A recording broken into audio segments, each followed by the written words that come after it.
Merci beaucoup, mais merci beaucoup de m'avoir invitée et excusez-moi encore d'être à distance. J'avais des problèmes d'agenda qui font que j'ai pas pu me rendre à Bordeaux aujourd'hui. Je vous présente vraiment toutes mes excuses et je remercie Corinne d'avoir introduit ma présentation juste avant. Et donc ça elle va porter sur l'impact des pesticides sur la biodiversité et ma présentation va être divisée en 2 parties. D'abord ce qui est en lien avec les pesticides qu'on va appeler conventionnels et ensuite la 2e partie sera focalisée sur les produits de biocontrôle. Alors, hop, je vais essayer. Voilà. Donc, comme Corinne l'a introduit tout à l'heure, en fait, hop, les résultats que je vais vous présenter sont issus d'une expertise scientifique collective qui avait été mandatée par les ministères de l'Agriculture, de l'Environnement et de la Recherche dans le cadre de l'érosion de la biodiversité qui est observée depuis de très nombreuses années.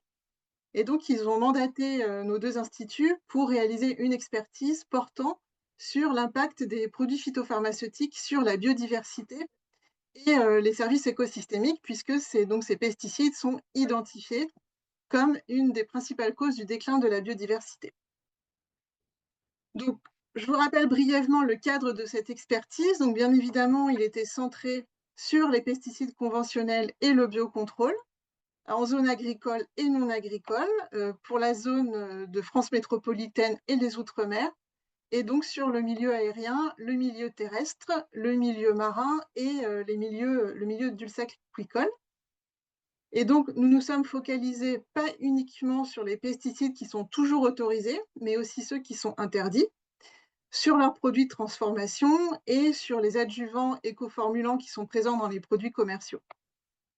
En revanche, donc, il y a eu quelques points qui étaient exclus de cette expertise, donc notamment les pratiques ou les systèmes agricoles qui permettent de réduire l'utilisation des pesticides, puisqu'il y avait une autre ESCO en parallèle de la nôtre qui portait sur la régulation naturelle des ravageurs et donc sur des solutions alternatives. Nous n'avons pas inclus non plus les eaux souterraines ni les rejets industriels. Donc on a analysé plusieurs milliers de publications et au total, on en a cité 4500 dans le rapport final. Donc cette ESCO, elle a produit un certain nombre de livrables qui sont tous accessibles gratuitement sur le web. Donc là, je vous ai mis les liens. Donc le rapport complet, les synthèses, résumés et puis les ouvrages Quae. Et puis, en parallèle, il y a eu un assez grand nombre de publications scientifiques académiques qui sont même certaines encore en cours de révision. Il y en a plus de 25 actuellement. Pas mal de communications et de retombées presse. Et donc, il y avait aussi un colloque final de restitution publique qui a eu lieu maintenant il y a déjà 3 ans. Alors, je vais passer maintenant aux résultats que nous avons recensés dans cette bibliographie. Et donc, dans un premier temps, comme je vous ai indiqué tout à l'heure, concernant l'impact des pesticides conventionnels sur la biodiversité. Donc, bien évidemment, dans un premier temps, il a fallu qu'on étudie quelle était la contamination du milieu pour voir quelle était l'exposition des différents organismes qui y vivent. Et donc, cette figure qui a été présentée tout à l'heure par Corinne, elle synthétise tous les milieux ainsi que le biote dans lesquels des concentrations en pesticides de différents niveaux ont été mesurées. Donc, en jaune, vous avez les herbicides, en bleu, les fongicides et en rouge, les insecticides. Et donc, ce que cette figure montre, malheureusement, c'est une présence généralisée des pesticides dans tous les milieux et dans le biote. Et donc, comme vous voyez aussi, dans tous les différents compartiments de l'environnement, on retrouve des mélanges de pesticides, donc des 3 catégories et même d'autres. On peut aussi trouver des molluscicides, par exemple. Il faut néanmoins souligner que la contamination, elle est majoritairement agricole, c'est-à-dire que c'est dans les zones agricoles qu'on retrouve effectivement les concentrations les plus élevées. Mais donc plus on s'éloigne de ces zones agricoles, plus la concentration diminue. Mais malheureusement, on retrouve quand même des pesticides dans l'océan profond et aussi dans les zones subpolaires. En revanche, ce qui est positif et qu'il faut souligner, c'est qu'on observe une diminution des concentrations en pesticides qui ont été interdits depuis de nombreuses années. Néanmoins, ce que la littérature met en évidence, c'est quand même un suivi parcellaire qu'on peut aussi appeler effet réverbère, c'est-à-dire que bien évidemment, on ne cherche que ce qu'on trouve, et donc on remarque qu'il y a des pesticides qui sont beaucoup plus étudiés que d'autres, et notamment, par exemple, les pesticides les plus récents ne sont pas ou peu recherchés. De même, leurs produits de transformation, les adjuvants ou les coformulants, et aussi il y a moins de données pour les territoires ultramarins par rapport donc à la France continentale métropolitaine. Donc voilà pour l'état des lieux de la contamination de l'environnement par les pesticides. Ensuite, donc, cette contamination peut avoir bien évidemment des effets sur un certain nombre d'organismes, et en fait la bibliographie, elle montre très clairement que les pesticides sont une des causes majeures du déclin de certaines populations d'organismes, et en particulier, il est vraiment avéré que les pesticides sont responsables du déclin des oiseaux, des invertébrés terrestres et des invertébrés aquatiques.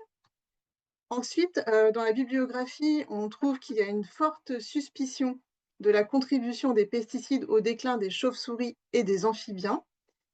Et enfin, la bibliographie montre aussi que les pesticides ont des impacts sur les micro-organismes, les vertébrés terrestres et aquatiques et les producteurs primaires.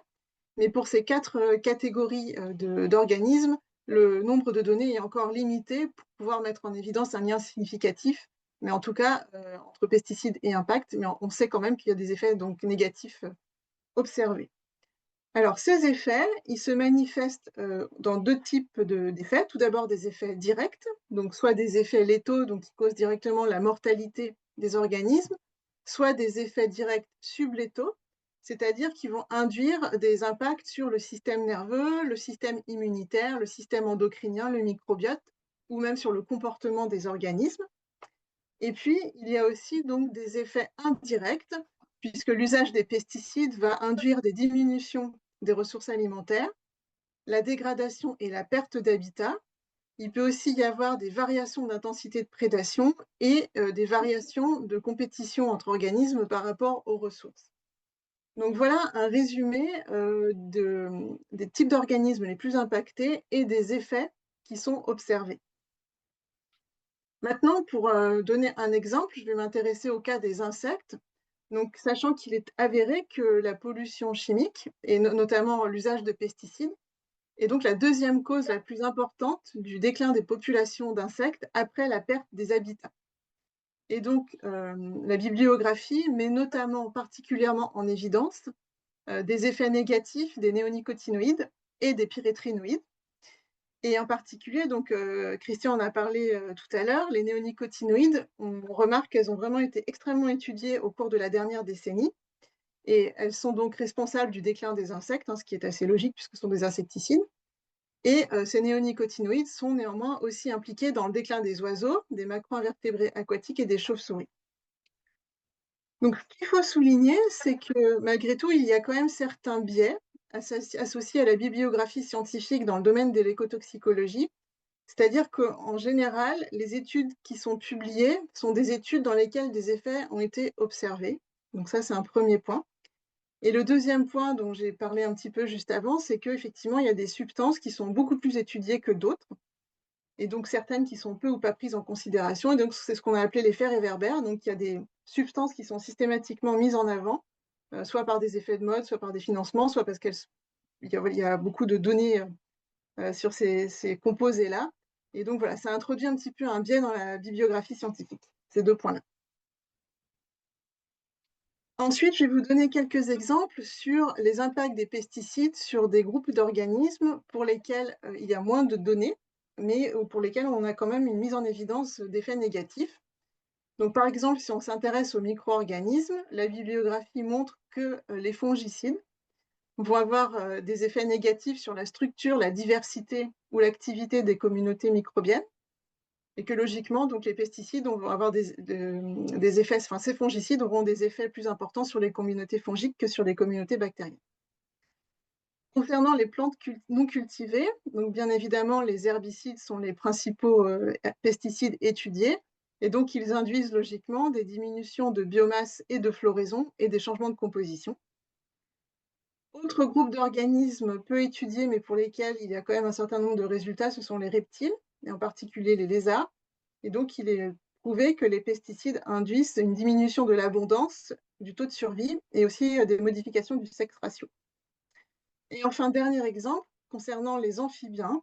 Donc, les pesticides vont avoir des effets sur la résistance aux maladies de ces amphibiens. avec donc des effets directs comme sur l'immunotoxicité ou des effets indirects sur la modification de la dynamique des pathogènes. Et donc les pesticides vont aussi induire de la mortalité, des problèmes de développement ou des échecs de reproduction. Et le cas des particuliers des amphibiens, il est complexe parce que donc ils ont une partie de vie en milieu aquatique et une autre en milieu terrestre.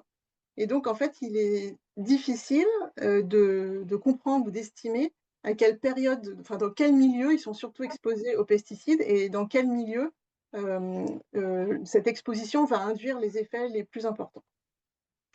Donc pour résumer, pour ces types d'organismes, mais il y en a d'autres, de nombreuses recherches restent encore à mener. Ensuite, donc, nous sommes intéressés aux effets donc, sur la biodiversité en tant que telle, en tant qu'organisme ou population ou communauté.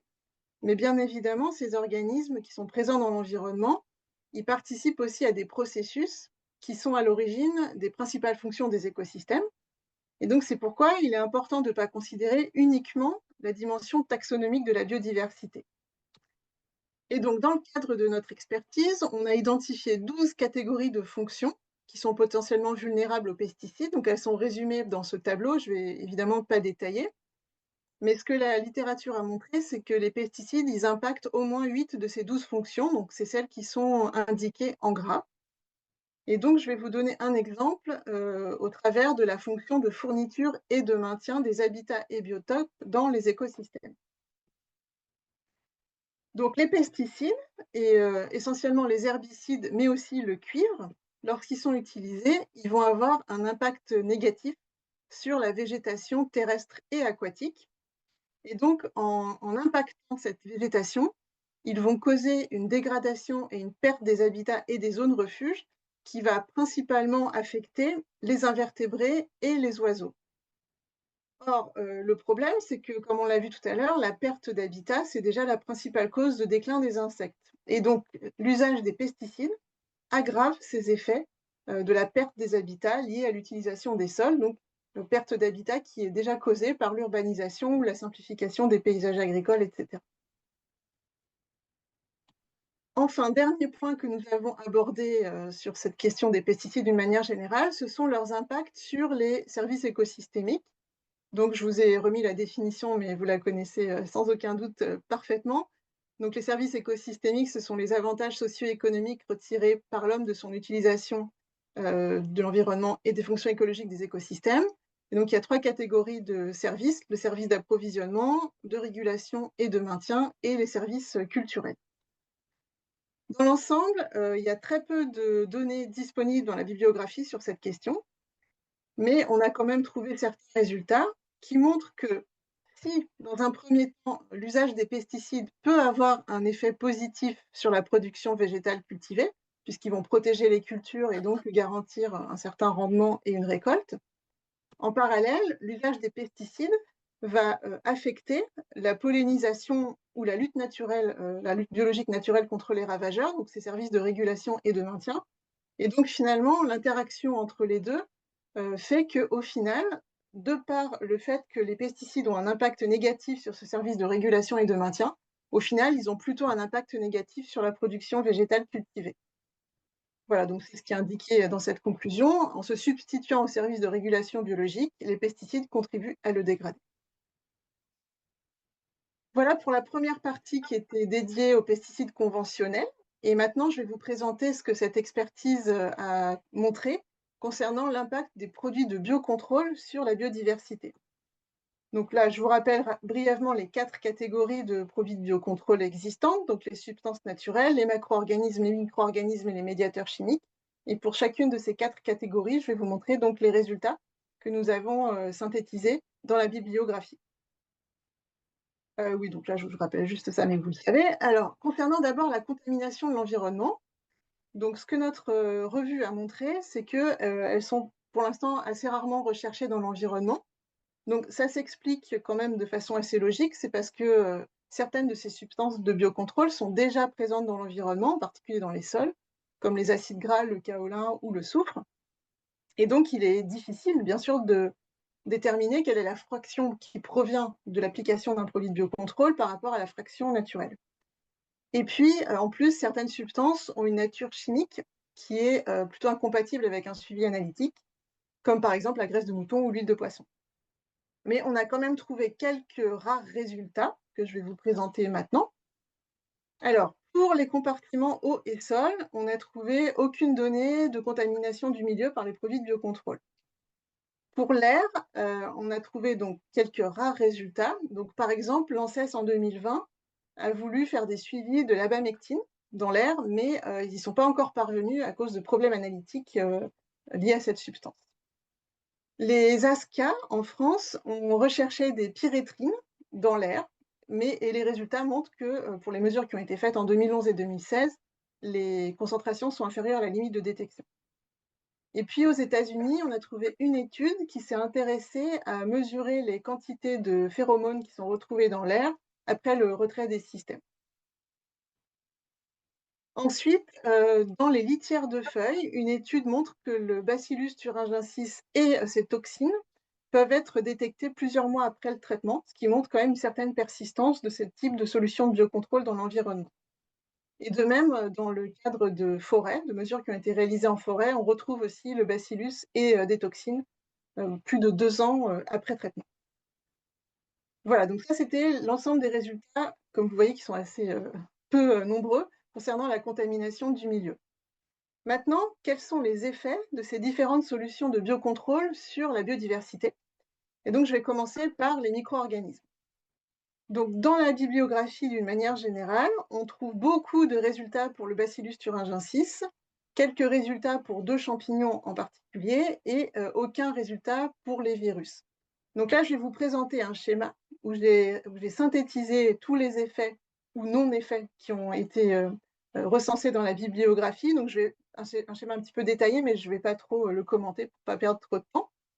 Donc, comme je vous ai dit, il y a surtout des résultats sur les bactéries et les champignons. Donc, en rouge, vous avez les effets négatifs observés, et en gris, les études qui montrent qu'il n'y a pas d'effet. Donc, par exemple, les bactéries ont des effets négatifs sur les larves d'insectes ou les micro-organismes du sol. Donc, c'est particulièrement le cas du Bacillus thuringiensis.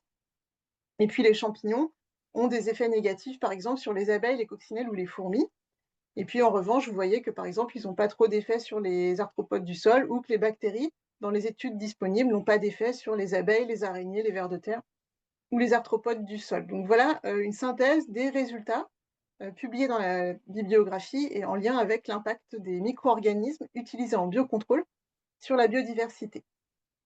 Ensuite, j'ai fait la même synthèse, enfin pas que moi, hein, bien sûr, j'ai fait ce schéma, mais donc le travail qu'on a fait avec tous les experts concernant les macro-organismes, donc qui, eux, affectent la biodiversité par leur mode d'alimentation, leur capacité à se reproduire et donc leur capacité à se déplacer. Donc, ce qui est vraiment très caractéristique de ce type de solution de traitement des plantes, qui est évidemment bien différent d'une molécule organique classique.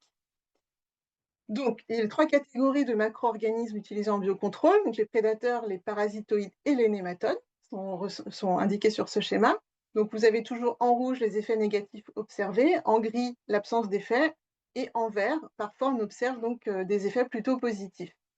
Donc, si on regarde par exemple les prédateurs à gauche de la figure, ils vont avoir des effets négatifs, comme par exemple des interactions intraguides, donc je vais vous donner juste un petit exemple juste après, ou de cannibalisme, par exemple. Mais par exemple, on peut voir aussi qu'il peut y avoir des effets positifs, par exemple quand il y a des interactions avec des champignons entomopathogènes. Voilà, donc je ne vais pas passer plus de temps sur ce schéma. Et donc, pour illustrer le cas des macro-organismes, je vous présente le cas de l'échappement du prédateur Harmonia xyridis, dont on a beaucoup parlé, qui avait été introduite au départ pour réguler en particulier les pucerons. Et donc, vous voyez que l'introduction de cette coccinelle a induit beaucoup d'effets négatifs sur la biodiversité, notamment en causant des problèmes de prédation intraguilde, de cannibalisme. Cette espèce est aussi devenue invasive. Elle a causé la diminution de la biodiversité des espèces natives, et notamment parce que sa reproduction est plus précoce que celle des espèces locales et dure plus longtemps. Donc, il y a des compétitions pour les ressources alimentaires aussi, etc. Et donc ça, ce cas-là, c'est vraiment l'illustration de ce qui doit être évité en biocontrôle. Troisième type de solution de biocontrôle, les substances naturelles. Et donc, dans la bibliographie, les résultats concernent principalement 3 types de substances, donc l'abamectine, le spinosade et les pyréthrines. Donc, on a aussi des résultats concernant l'huile de paraffine ou le soufre. Et donc, j'ai résumé dans ce tableau les effets négatifs observés ou l'absence d'effets dans certains cas. Donc, par exemple, la bamectine aurait des effets négatifs sur les coccinelles ou les vers de terre ou les organismes aquatiques, mais n'aurait pas d'effet sur les vertébrés terrestres. Ou le spinosade a des effets négatifs donc, sur les abeilles, donc ce sont des insecticides, les araignées ou les fourmis, etc. Alors, si la bamectine et le spinosade ont autant d'effets négatifs, c'est aussi parce qu'ils ont des modes d'action qui sont finalement similaires à ceux des pesticides conventionnels, parce que, par exemple, le spinosade, c'est un neurotoxique. Et puis, pour les médiateurs chimiques, actuellement, il n'y a aucune donnée dans la bibliographie concernant leurs impacts potentiels sur la biodiversité. Donc, si on résume ce qu'on a retrouvé concernant l'impact des produits de biocontrôle sur la biodiversité, donc, concernant les micro-organismes, ils ont une persistance élevée, notamment le Bacillus thuringiensis, pour ce qui concerne les insecticides. Les fongicides, eux, sont plutôt moins persistants. Il y a un certain nombre d'effets qui sont observés, et on ne sait pas, par exemple, si leur utilisation peut modifier la biodiversité du sol, et est-ce que des espèces non indigènes pourraient devenir envahissantes.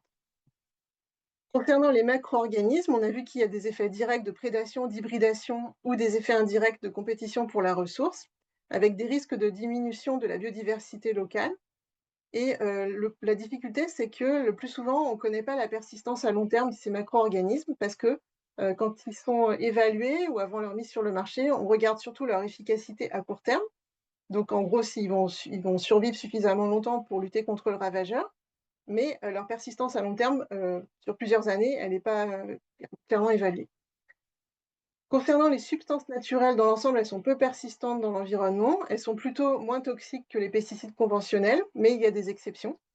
Et il y a évidemment très peu de données concernant la contamination du milieu. Et puis donc pour les médiateurs chimiques, comme on l'a vu, il n'y a pas de données. Dernier point que je vais aborder, c'est la comparaison des effets des produits de biocontrôle et des effets des pesticides conventionnels, parce qu'il y a quand même certaines études dans la bibliographie qui se sont attachées à comparer les deux à usage identique et dans des conditions identiques, mais ces études sont extrêmement peu nombreuses. Et donc, je les ai résumées dans ce tableau. Alors, elles portent majoritairement ces études sur les micro-organismes et les substances naturelles. Donc, dans ce tableau, vous avez dans la colonne de gauche le produit de biocontrôle étudié. Ensuite, les pesticides conventionnels auxquels ils sont comparés, les organismes non cibles étudiés. Et puis, j'ai mis un petit symbole inférieur ou supérieur ou égal pour indiquer si l'effet du produit de biocontrôle est inférieur ou supérieur à celui des pesticides conventionnels. Donc, ce que l'on voit, c'est que dans l'ensemble, les micro-organismes utilisés en biocontrôle ont des effets inférieurs à ceux des pesticides auxquels ils sont comparés, donc ce qui est plutôt une bonne nouvelle. Ensuite, pour les substances naturelles, c'est très variable. Excusez-moi. Et donc, par exemple, l'huile de paraffine aurait moins d'effets, mais le spinosade ou la bamectine peuvent avoir des effets supérieurs à ceux des pesticides conventionnels. Donc, dans l'ensemble, les produits de biocontrôle ont plutôt une écotoxicité inférieure, mais il y a des exceptions et on manque encore beaucoup de données.